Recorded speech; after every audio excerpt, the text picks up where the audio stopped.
Transitive verb और intransitive verb में क्या अंतर है उसको आप चलिए समझते हैं अच्छी तरह से। ट्रांजिटिव वर्ब्स क्या होता है, इसके तुरंत बाद जो है पहला अंतर है दोस्तों कि तुरंत बाद इसके ऑब्जेक्ट आता है। ट्रांजिटिव वर्ब के बाद आप तुरंत बाद अब ऑब्जेक्ट लिखते हैं सेंटेंस में। ऑब्जेक्ट में क्या होता है, आप नाउन हो सकता है, नाउन ही होता है मुख्यतः, या प्रोनाउन हो सकता है, तो आप इसके तुरंत बाद अब आपको ऑब्जेक्ट लिखना ही लिखना है। इनट्रांजिटिव में क्या होता है, इसके तुरंत बाद ऑब्जेक्ट नहीं आता है, इसके बाद आप ऑब्जेक्ट आप नहीं लिखते हैं, तुरंत बाद आपको ज़रूरी उसके बाद ऑब्जेक्ट लिखना ज़रूरी नहीं होता है। दूसरा अंतर है दोस्तों, ट्रांजिटिव वर्ब्स के लिए आप व्हाट या हुम जैसे प्रश्नों का जवाब देते हैं। ट्रांजिटिव वर्ब्स का इस्तेमाल करके ही आप व्हाट या हुम जैसे प्रश्नों का जवाब दे सकते हैं।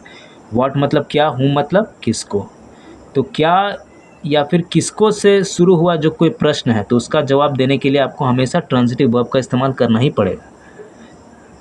दूसरा है इनट्रांजिटिव वर्ब्स में इस अंतर है, तो वही ये वर्ब्स आपको व्हाट या हुम जैसे प्रश्न का जवाब नहीं देते हैं। तो व्हाट या हुम जैसे प्रश्नों का जवाब देने के लिए आपको इनट्रांजिटिव वर्ब का आवश्यकता नहीं पड़ता है। और तीसरा अंतर है दोस्तों, जो इनट्रांजिटिव वर्ब के केस में ये सबसे इम्पोर्टेंट हम इसको मानते हैं और यही आपको समझ के भी रखना है। अगर देखिए इनट्रांजिटिव वर्ब के केस में है कि अगर इसके बाद नाउन आता है तो वह प्रेपोजिशन जैसे टू हो गया, एट हो गया, इनटू, ऑन, अप, डाउन इत्यादि के बाद आते हैं। ये प्रायः प्रेपोजिशनल फ्रेज का हिस्सा होते हैं। अब इसका मतलब क्या हुआ कि जब भी इंट्रांजिटिव वर्ब होता है उसके तुरंत बाद आप ऑब्जेक्ट तो लिख नहीं सकते हैं, उसके बाद आपको हमेशा प्रेपोजिशन का यूज़ करना पड़ेगा जो इंट्रांजिटिव वर्ब को फॉलो करता है, वो उसके साथ ही आता है। अब इसके बारे में आपको पहले से पता होना चाहिए कि कौन सा इंट्रांजिटिव वर्ब के साथ क्या प्रेपोजिशन लगता है उसके तुरंत बाद, ये आपको पहले से पता होना चाहिए दोस्तों, क्योंकि सारे वर्ब्स तो इंट्रांजिटिव होते नहीं हैं, तो वो वर्ब्स कौन कौन से हैं वो आपको याद रखने होंगे। तो इनट्रांजिटिव वर्ब्स के बाद जो अगर आता है प्रेपोजिशन आता है उस और फिर प्रेपोजिशन के बाद जो नाउन आता है तो वो प्रेपोजिशन और नाउन मिल के ही प्रेपोजिशनल फ्रेज बनाते हैं, उसे ही ग्रामेटिकल टर्म में प्रेपोजिशनल फ्रेज कहा जाता है।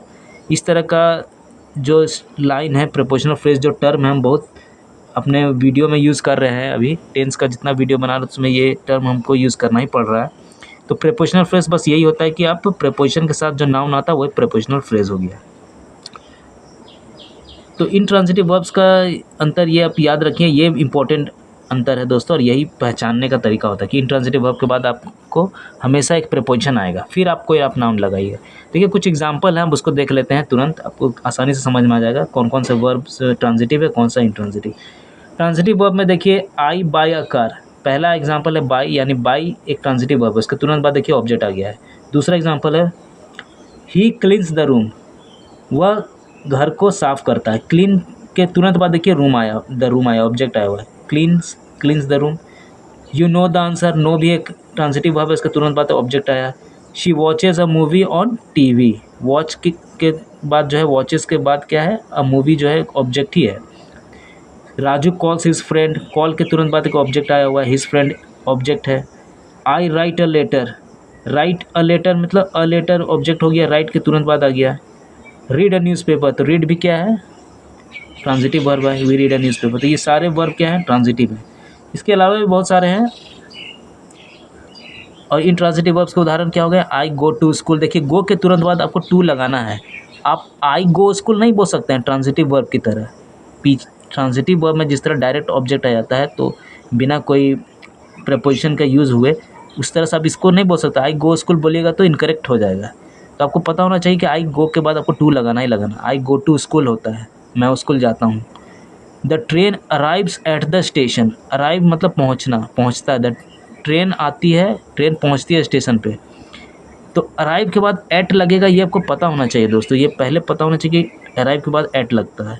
दे लाफ एट मी, वह मुझ पर हंसते हैं, वे लोग मुझ पर हंसते हैं, तो they laugh at me, laugh के बाद एट लगेगा ही लगेगा। ऊपर कर देते हैं। तो देखिए वी वेट फॉर अ बस, अगला एग्जांपल है, वेट के साथ आपको फॉर लगाना ही लगेना। सी स्माइल्स एट मी, स्माइल वह मुझे देखे मुस्कुराती है, स्माइल के साथ आपको एट लगेगा ही लगेगा। ही टॉक्स टू मी, वह मुझसे बात करता है, टॉक के बाद टू लगेगा, ये आपको पहले से पता रहेगा तभी आप लगा सकते हैं। तो इंट्रांजिटिव वर्ब्स का बस यही कहानी है कि आपको जो है इसके साथ आने वाला जो प्रपोजिशन है उसके बारे में पहले से पता होना चाहिए दोस्तों। पहले से अगर पता नहीं रहेगा तो आप या तो मिस कर दीजिएगा या फिर अपने मन से कुछ गलत लगा दीजिएगा तुक्का मार के, तो उस चक्कर में आपका गलत भी हो सकता है। तो बेहतर है कि आप उस पर्टिकुलर वर्ब के साथ इंट्रांजिटिव वर्ब का एक लिस्ट निकालिए। खुद से आप इतना होमवर्क भी कीजिए कि कम से कम यूट्यूब में ही या फिर किसी ग्रामर बुक्स में भी आपको मिल जाएगा, नहीं तो फिर गूगल तो जिंदाबाद है, ये है। गूगल में आप टॉप 100 आप इंट्रांजिटिव वर्ब का लिस्ट निकालिए और उसके साथ आने वाला जो प्रपोजिशन है, उसके बाद आने वाला प्रपोजिशन है, उसको एक बार देख लीजिए, उसको याद कर लीजिए दोस्तों, वो सबसे अच्छा रहेगा। फिर ये हमेशा काम देगा आपको।